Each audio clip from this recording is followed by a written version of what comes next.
The Blind Tony Story, Book 6, Chapter 5. Seeing Mom and Dad again was truly refreshing, and the kids really loved the country. But there still was an air of coolness between my parents and Ravenisha. But I think that if they had known all I had put her through, and how she had faithfully stuck by me through everything, they would have liked her a lot. In fact, they would have loved her. But anyway, it was what it was. I took Alfred and Sarah out in the woods, and I let both of them, with my help, shoot that 12-gauge shotgun. The idea seemed thrilling at first, especially to little Alfred. But after feeling the kick in his shoulder of that 12-gauge shotgun, neither one of them wanted to shoot anymore. However, Alfred did want me to kill a bird, to which Sarah objected, but I did kill a bird anyway, and we all watched it die. And all of us, Alfred included, felt sorry for what we had done.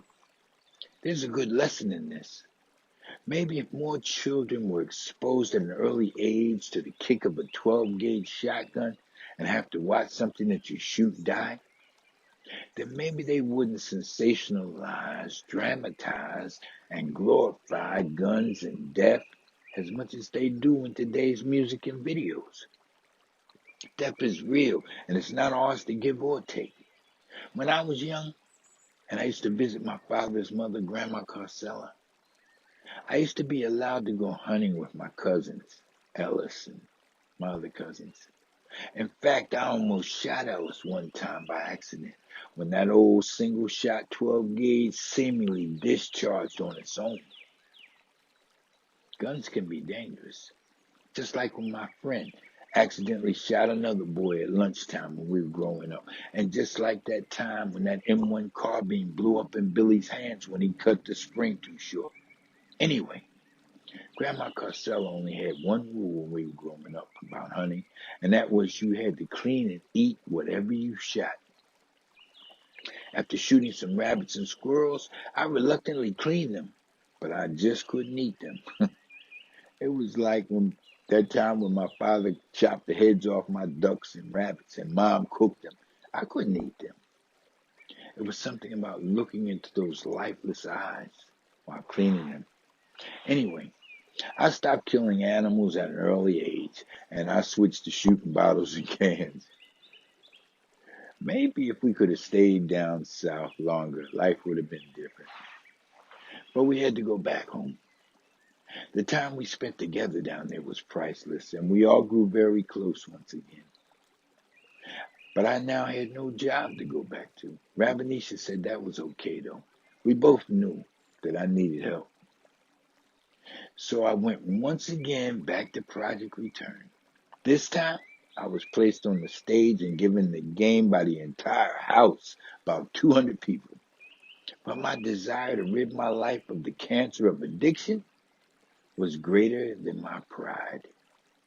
I was referred to as the penthouse pauper, the Wall Street junkie, and I was the target of every game for many months, at least 3 times a week.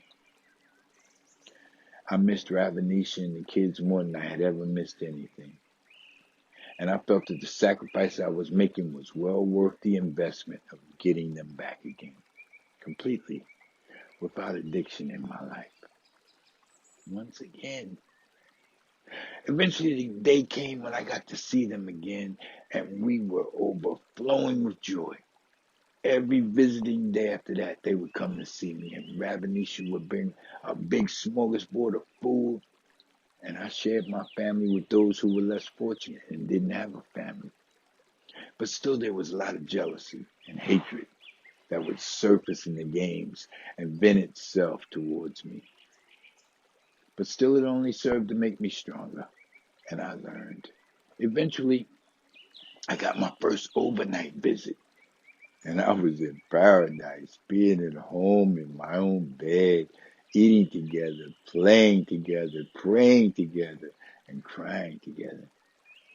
The goodbye was very difficult, but I returned back to the program, and my urine was pulled, and a couple days later, I was called into the office and told that my urine had come back positive for opiates. Once again, my whole world collapsed. I knew I hadn't gotten high, but it was what it was. And I was stripped once again of all my accumulated time and privileges. People had told me that they sometimes did that they just gave you a dirty urine to break you down to day one status in order to test your commitment to complete the program. Injustices are a part of life, and they do that to see how you handle them.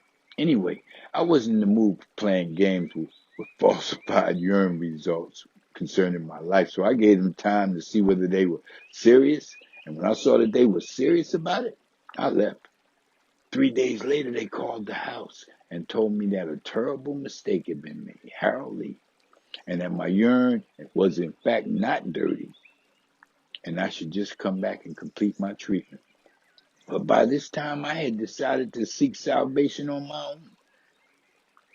I was told that if I ran into any problems or difficulties, that I could feel free to return to the program.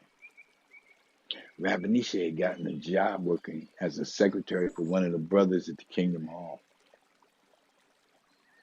We all started attending the Kingdom Hall again regularly, and life was good.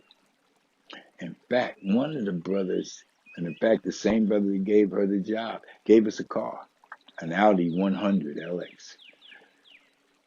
It needed a fan belt, but other than that, it ran good. It had a Blaupunkt stereo system, all wood interior, sunroof. The other car had died while I was in the program. I went out job hunting every day, and during that time, there were 3 memorable events that occurred. Number one, while I was job hunting in the Wall Street area, I was walking on the East River Drive near the tip of Manhattan, not far from the Staten Island Ferry, when I heard a crash. In fact, I saw it. A car hit a motorcycle. I ran to the scene. I was the first one there. The man on the motorcycle was on the ground, pinned under his bike. And there was a gun on the ground, not far from him. And the car kept trying to pull off. But the bike was attached to the car at the front bumper. And he was dragging the man on the ground.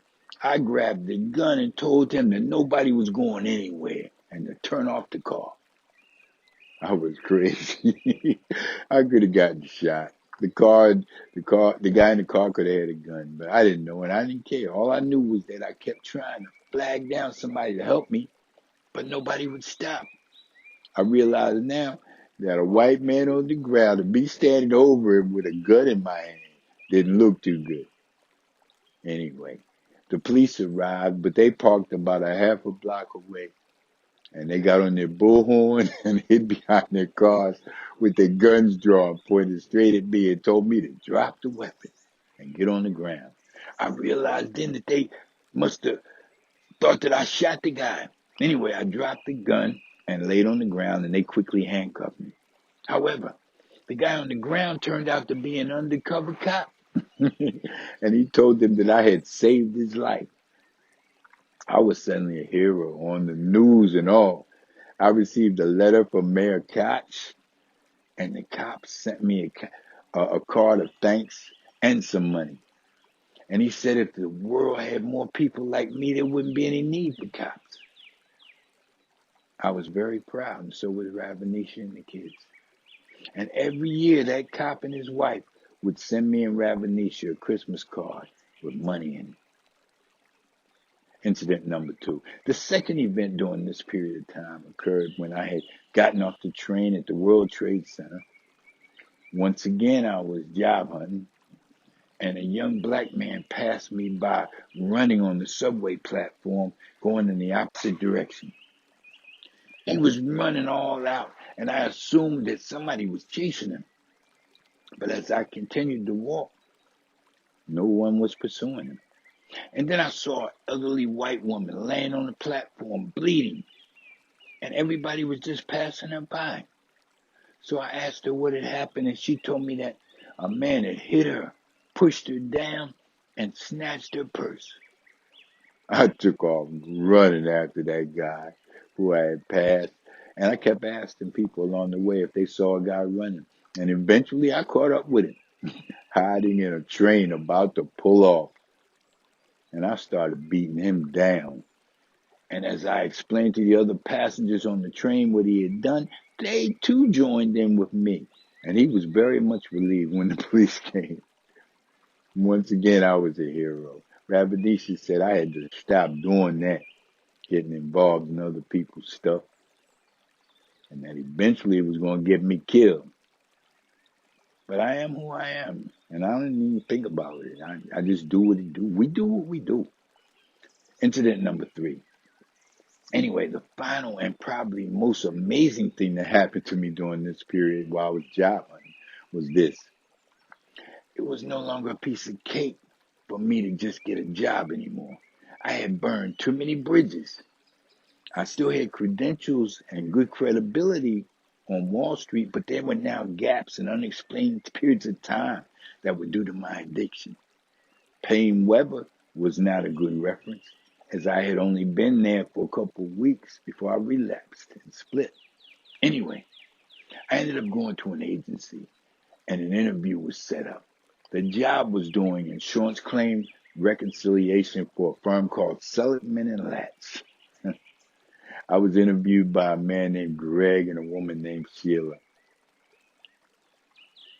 I passed that interview with flying colors. However, there was one obstacle that remained, a polygraph test. I knew there was no way I could pass a polygraph test, but I went anyway. And then the interviewer asked me if I got high, and I told him yes, but never on the job. Then he asked me if I had ever stolen, and I said yes, but never from the job. Then he asked me if I had ever been arrested, and I said yes, but not in the last 10 years. And then a funny thing happened. He turned off the polygraph machine and said, I like you. You're a dinosaur. You're from another age. And it's refreshing to see someone like you. He said the employer doesn't get to see the details of the polygraph test, just a yes or no from him. And he said, I'm going to give you a yes. Life was good.